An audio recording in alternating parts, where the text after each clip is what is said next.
Jhingan! It's over! He's done it again! Unbelievable! Oh, straight into the roof of the net. Nice one. Straight down the middle. So a good performance from both teams here today. Hi, you're watching Firstpost. I'm Rupha Ramani. Let's get started.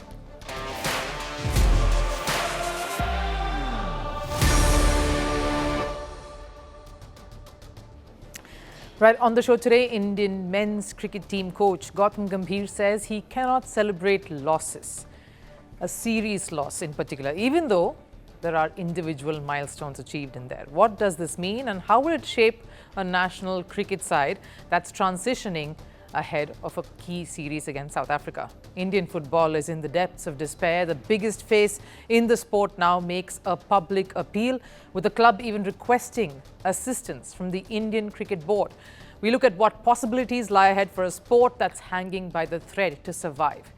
An Indian wicketkeeper, Richa Ghosh's World Cup winning campaign gets her hometown Siliguri its very own cricket stadium. We show you how the next generation of women athletes are not just shaping their own destinies, but also that of their cities. But first, the headlines on Sports 360. We'll start with football. Portuguese star Cristiano Ronaldo has clarified his statement regarding the retirement.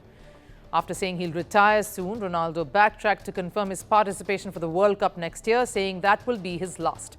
If his side qualifies and Ronaldo is selected, it will be his 6th appearance at a World Cup. On to tennis, world number 2, Carlos Alcaraz continues his unbeaten run in the ATP finals. The Spaniard bounced back from a set down to win against Taylor Fritz 6-7, 7-5, 6-3. With this win, he needs to have just one more match in the bag to finish 2025 as world number 1. He'll face Lorenzo Musetti tomorrow. In cricket, Pakistani pacer Naseem Shah's home came under attack yesterday. The assailants fired multiple rounds at the main gate and fled. No injuries have been reported so far. The bowler will stay with the squad for the ongoing home series against Sri Lanka. Over in the NBA, Oklahoma City Thunder registered a resounding 126-102 points win over Golden State Warriors. Despite Steph Curry's return, the Warriors failed to make an impact. Curry's 11 points were overshadowed by a 28-point brilliance by Shai Gilgeous-Alexander. And summing it up with shooting and the World Championship, the Indian pair of Isha Singh and Samrat Rana combined to claim silver in the 10-meter air pistol mixed team event. Before this, Samrat won a historic gold in the men's event. Meanwhile, Ashwari Pratap Singh Tomar finished second in the men's 50-meter rifle category. He lost the gold by the barest of margins, 0.2. India's men's cricket team will begin their series against South Africa pretty soon. There's already a lot of frenzy surrounding it, and it's an important series, keeping two things in mind. One, of course, the World Test Championship, and then the preparation for the T20 World Cup. And today, leading up to the next challenge, I want to look at one perspective that has come through in a statement the Indian head coach made. Gautam Gambhir has said he can never celebrate a series loss no matter what. Now, this statement comes after the series against Australia. So I want to decode this statement, not just looking at what this means, but also the relevance of it and how does this play out in a dressing room? What's the message that he's sending through this? Now, India, yes, lost the ODI series to Australia 1-2. They were outplayed quite a few times, and while that was definitely not something to be proud of, there were some moments of brilliance that India can take heart from. Washington Sundar developing as an all-rounder, the veterans on whom there was so much scrutiny delivering, particularly Rohit Sharma. These are positive signs, little things to take forward. But this is what Gambhir says when asked about the series.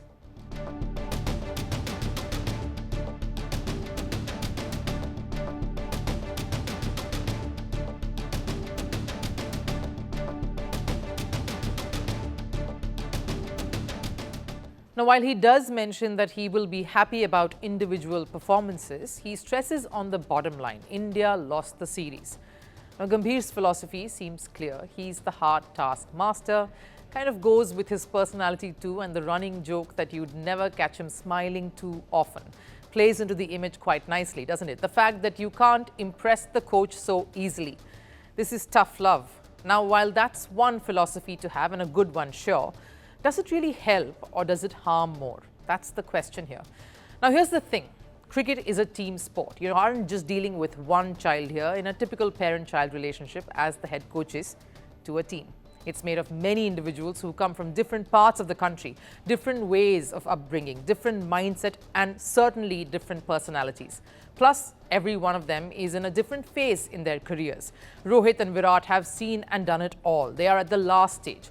Akshar Patel has been around a while, yes, still has to hit the senior tag. And then there are, of course, the juniors, the kids, Arshdeep, Washington, Harshit Rana, newbies relatively into this space and who are learning the ways of being in a national dressing room.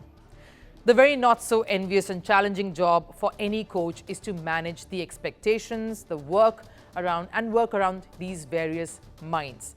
So safe to say, one shoe can't fit all. Some cricketers may not need the validation. For them, critique is the best push to improve and stay on course to their next goal. Some others need that endorsement.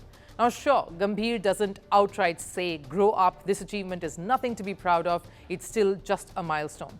The same Gambhir, along with many others the world over, were thrilled when India fought hard against England in England during the Test series. They did not win that one, yet everyone celebrated that series.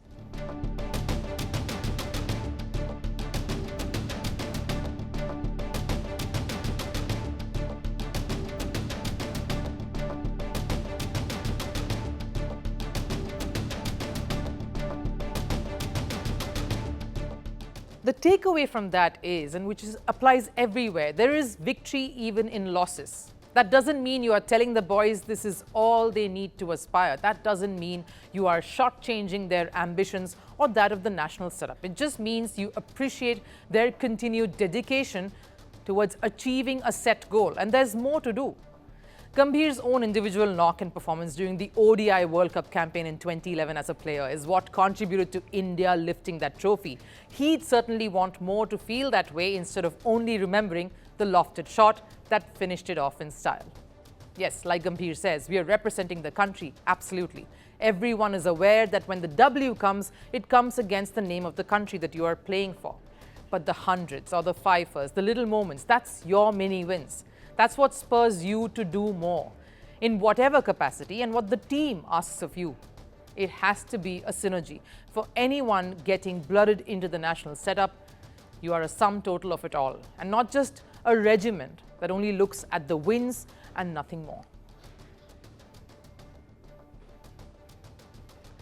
The future of Indian football once again hangs by the thread, and this time the blame lies squarely with the All India Football Federation, because when the AIFF put the Indian Super League's commercial rights up for sale, no one showed up. Players are begging, clubs are collapsing, Indian football is bleeding. And now, in a desperate turn, calls are growing for the BCCI, the Indian Cricket Board, to step in and save the sport. But can cricket really rescue football? And more importantly, should it? Now, football in India may not be the most popular sport in the country, but what it does have is a lot of soul. A century-old history, clubs that were born way before an independent India, a fan base that paints entire cities in their colors, and players who've given their everything to make this country believe that India can one day stand tall in world football. But the real battle has never been on the pitch. It's in the boardrooms, against those who are supposed to protect the game. For months now, the ISL's fate has been in a state of limbo. First came a long courtroom war between the AIFF and their commercial partners. When the Supreme Court finally cleared the decks, it was supposed to be the launch of a new dawn. But instead, it's been another disaster. The AIFF put the ISL's commercial rights for the next 15 years up for grabs, and not a single bid came through. That's when panic set in. Mohan Bagan has suspended operations, Bengaluru FC, Chennai FC, uncertainty everywhere. And what's worse, now the top players who wore that shirt with pride are begging for a way out.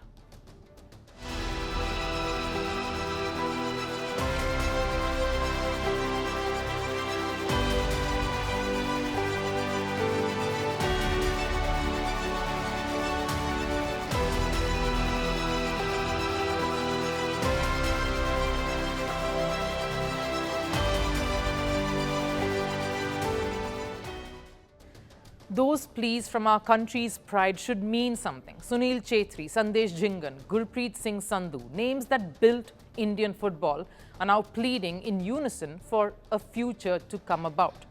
When a legend like Chhetri, the fourth highest goal scorer in world football, says, "We have been in the dark for too long," you know the sport has hit rock bottom. For him, it isn't about money or fame. This is about saving a legacy he worked hard to build. He wants Indian football to grow, not regress, after what he did for the sport. The call for help has now reached the richest cricket board in the world, the BCCI. Now, yes, cricket's governing body in the country. My appeal is to the BCCI. If they can sponsor Indian football for even 4 or 5 years, it would make a massive difference. For them, rupees 100 to 150 crore is not a big sum. If they take responsibility, Indian football can move forward in a better way. Question is, will they and should they? Now, let's be honest, $17 million is pocket change for the BCCI, as the East Bengal executive himself says. But does that mean the AIFF uses BCI as an ATM? Now, they build empires. How? Through a mindset and members who work on the growth of the sport. So clearly, this can't be a one-way deal. And no, we aren't talking about revenue. We're talking about being invested all the way. And this is exactly what AIFF wouldn't want. Reportedly, 5 or 6 organizations were interested in bidding for the ISL, but they all backed out because AIFF wanted the money, not the accountability. Reports say the federation offered just 1 seat out of 6 on the ISL's governing council. That's like asking investors to fund your project, help build your ambitions, but never question how you ultimately run it. So here we are, a $1 billion opportunity buried under a red tape of egos. If the BCCI steps in, it could be a game changer. We've seen what they've done with the IPL, what they did with women's cricket. They made it profitable. They built systems, not just tournaments. But AIFF isn't ready for that kind of overhaul. They want help without losing the power, and that right there is the problem. Because this isn't about lack of funds, it's about a lack of vision. Football in India doesn't need charity, it needs leadership. It needs someone to build academies, nurture talent, and turn local passion into a professional structure. And it needs a federation that listens, not one that hides behind committees and politics. The tragedy is the world is ready for Indian football. The fans have been ready forever. The players are more skilled, fitter, and more ambitious than ever before. But the system isn't equipped. And if things don't change soon, India's dream of becoming a football powerhouse will remain just that, a dream. So maybe the question isn't, can BCCI save Indian football? The real question should be, when will AIFF stop destroying the sport? Because this is a body that cares more about its own recognition than about football itself. They brag about their so-called 10-year plans, but never about the reality that's staring at them today. They hide behind glossy press conferences, but when it comes to accountability, they leave no trace.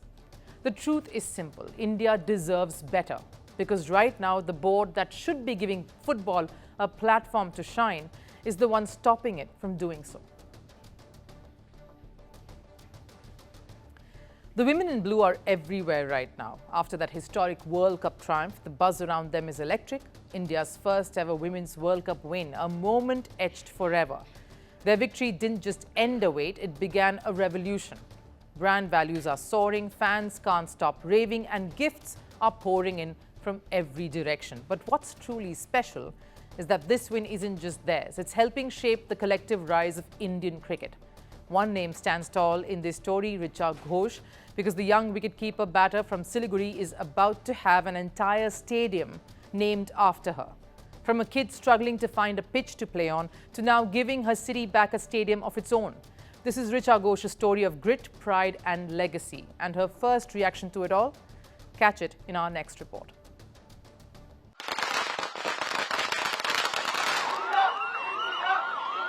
India created history 10 days ago, lifting their first ever Women's World Cup trophy. The nation erupted, flags, tears, and celebrations everywhere. From fans dancing in the streets to leaders showering praise, the spotlight shifted finally to the women who've been fighting for it all along.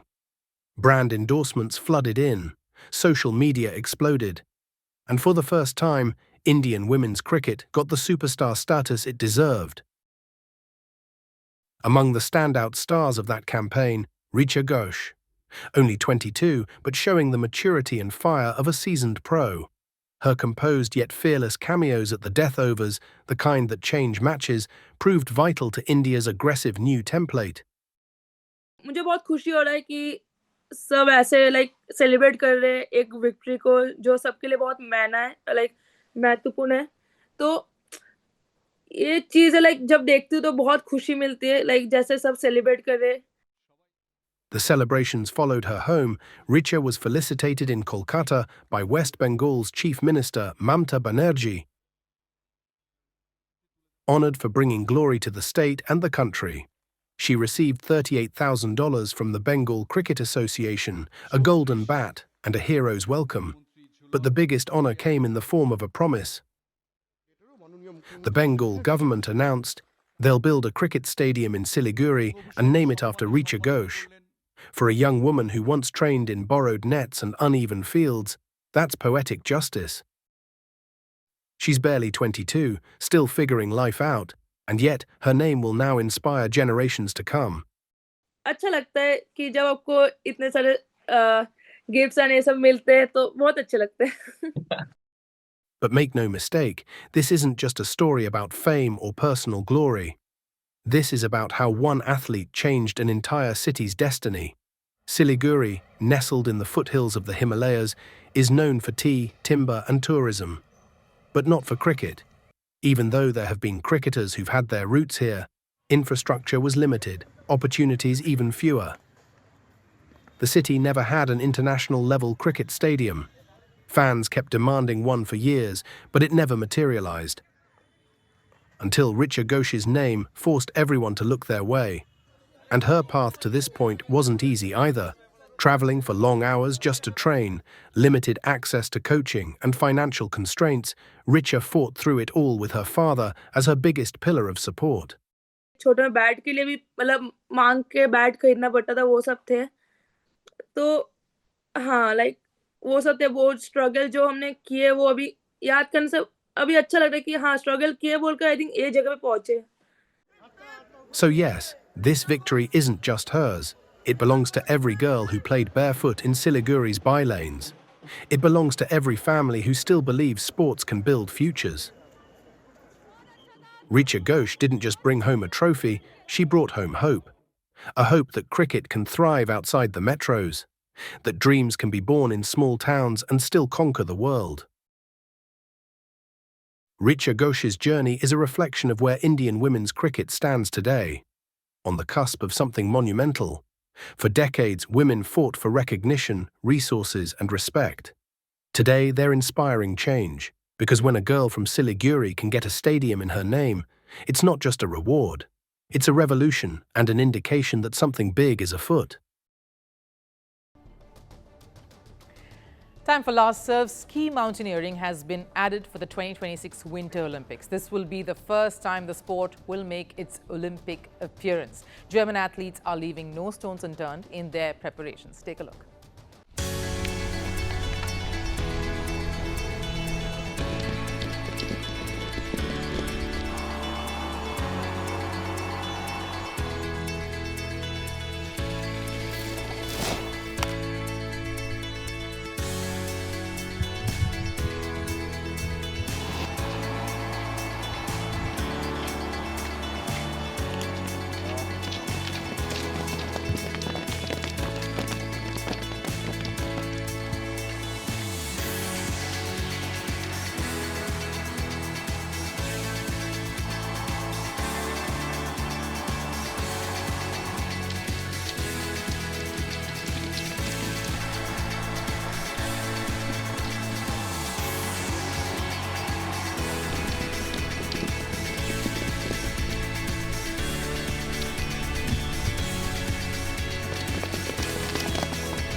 That wraps it up here on First Sports. I'll of course see you again tomorrow. Till then, do take care.